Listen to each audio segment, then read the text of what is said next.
Hello Virgo, Sun, Moon, Rising, and Venus signs. Kamusta kayo? Sana po'y nasa mabuti kayong kalagayan. Welcome back po sa A-Day Tarot. Kung bago kayo rito, welcome din kayo. Thank you for your support. I truly appreciate it. God bless you all. Virgo, pauna mensahe po ninyo ay Chairfield. Someone new is entering your life. Okay?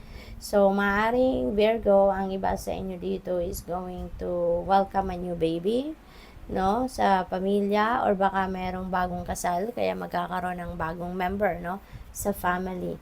That could be a new friend, no, na makikilala ninyo, or bagong business partner, no. So depende sa inyong sitwasyon. We have scales. Keep your life in balance. Okay? Keep your life in balance. Kasi maaaring maraming areas ng buhay ninyo dito yung hindi ninyo nabibigyan ng panahon na, no? Maybe you are so focused on 1 or 2 or 3 areas of life lang, at siguro nagmamanifest na to ng hindi maganda, no, sitwasyon sa buhay ninyo, katulad na lamang na siguro na mabilis na kayong mairita ngayon, mabilis kayong magalit, or baka merong mga tampuhan, or may mga napapabayaan na kayo na areas of life. We have psychic ability. Trust your intuition sa ngayon. Okay? Kasi, ano kayo ngayon malakas ang inyong radar, no? Your psychic abilities are on point. Your psychic abilities are heightened around this time. Kaya, pagtiwalaan ninyo mga intuitive messages, visions, mga ganon, na nakikita ninyo, no, or nare-receive ninyo, because that is guidance from the divine. We have cobweb, protected from negative forces beyond your control. So, ito, may promise sa inyo ang universe, no? Na you are protected, no? Kaya wag kayong mag-alala, no? Wala kayong dapat na ipag-alala, wala kayong dapat na ika-worry, because you are divinely protected, lalo-lalo na from negativity, no? Na hindi ninyo kontrolado. Kaya, gamitin nyo din yung inyong intuition to make beneficial changes, no? Pakinggan ninyo yung inyong intuitive messages para magabayan kayo kung ano ang tama ninyong gawin, mga pagbabago sa buhay ninyo, mga adjustments na gagawin ninyo, okay? We have bull. Do not back down from opposition, right? Show strength and fortitude. Huwag kayong susuko, no? Huwag ninyong susukuan ng kung ano man ang bagay na siguro, alam mo yun, yung may mga pagkukontra siguro sa inyo, may mga nangaaway sa inyo. So, wag ninyong talikuran yan. Wag ninyong sukuan na lumaban kayo. We have bread. Wow. So, napakaganda nito. This is the period of prosperity and abundance. Panahon ito para sa kasaganaan sa buhay. So, maaaring merong mga perang dadating sa buhay ninyo sa ngayon. Virgo, maaaring merong mga kaperahan, baka merong windfall of money, baka merong kayong mga biyayang paparating, material man na bagay or pera, yung ganon. Younger woman, dealing sa relationship with a younger woman, ayan. So, mayroon kayong ngayon, dealings with this younger woman, whoever this is, no? If this message resonates with you, then you would know kung sino to, no? So, kung sino man ito, baka ito ngayon yung pagtutuunan ninyo ng pansin, or maybe nangangailangan siya ng tulong mo, or anything, no? This could be anyone. Baka kapatid ninyo yan, baka kasama ninyo sa bahay, baka pamangkin ninyo. This could be anyone.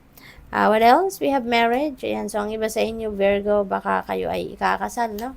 Baka kayo ay ikakasal, or baka maiimbitahan kayo sa isang kasalan. Baka meron kayong dadaluhan na kasalan, no?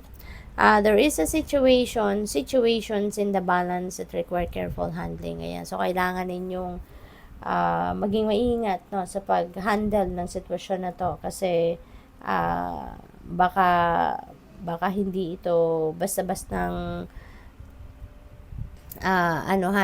i-approach, kundi kailangan ninyong sitwasyon na ito na pag-aralan, pag-isipan mabuti, no? Maging maingat kayo sa kung ano man ang action na gagawin ninyo regarding the situation. That could be related sa home situation. We have Mule. Someone is extremely stubborn and unwilling to change. Kaya wag nyo nang ipilit, no, kung ano yung gusto ninyo rito sa taong ito, because this is, walang mangyayari rito. No? Kung sutil talaga yan, kahit ano ang gawin ninyo, talagang wala, papasok na yun sa kabilang tenga, ilalabas sa kabilang tenga kung ano yung sinasabi ninyo. So, wag na kayong may stress over that, no? What else? We have bear and danger, especially in money matters. Okay? So, mag-iingat kayo. Lalong-lalo na pagdating sa inyong kaperahan. Baka merong mga mambubudol out there, no? So, mag-iingat kayo. Huwag kayong, alam mo yun, yung dapat chine-check ninyo lagi yung inyong pera, chine-check ninyo yung mga investment ninyo, mga savings ninyo. You know, pag may tinatago kayong pera, make sure that they are safe, no? At lagi ninyong minomonitor yan.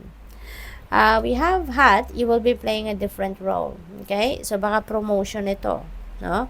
Or baka sa trabaho ninyo, baka maililipat kayo sa bagong posisyon, no? Lateral movement lang, not necessarily na promotion. So, baka ganun ang ganap. We have archway. There are new opportunities and possibilities and path opening up for you. So, this is really beautiful. Merong mga bagong oportunidad and posibilidad, no, na magbubukas para sa inyo, and that could be related, no, sa trabaho, diba? Negosyo, yung mga ganun. What else? We have both. Wow, Virgo. Merong perang paparating, no? This is money or property through an inheritance, winning or windfall. So, merong perang dadating sa buhay ninyo sa ngayon. Virgo, this could be coming from inheritance. Baka merong magpapamana sa inyo, or baka mananalo kayo sa mga game of chance, or there could be money coming your way na kung saan manggagaling. We never know. So, this could be a surprise din para sa'yo. So, good luck. Thank you for watching. Love and light. Namaste.